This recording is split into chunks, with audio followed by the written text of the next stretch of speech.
Тажикстан Афганистан менен Өзбекстанга экспорттогон электр энергиясынын көлөмүн кыскартып Кыргызстанга сата баштады. Бул тууралуу энергетика боюнча ведомствого шилтеме берип, Спутник Тажикстан агенттиги жазды.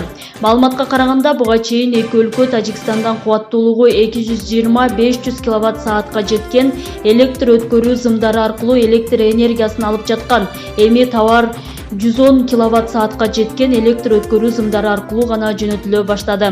Мындан улам Кыргызстанга электр энергиясын берип жатабыз. Буга токтогу суу сактагычында суунун деңгээли кескин түшүп кеткени себеп болууда. Учурда суткасына 1,2 миллион киловатт-саат жөнөтүлүүдө.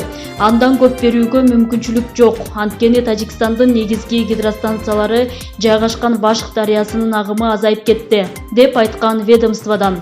Буга чейин Кыргызстандын энергетика жана өнөр жай министри Доскул Бекмурзаев өлкө Тажикстандан күнүнө 1 миллион киловатт-саат электр энергиясын ала баштаганын айткан. Ал эми президент Садыр Жапаров коңшу өлкө менен катар Түркмөнстан, Казакстан жана Өзбекстандан электр энергиясы импорттолуп жатканын кошумчалаган. Өлкө башчысы сатып алынып жаткан электр энергиясынын баасы 2 сомдун тегерегинде экенин билдирген.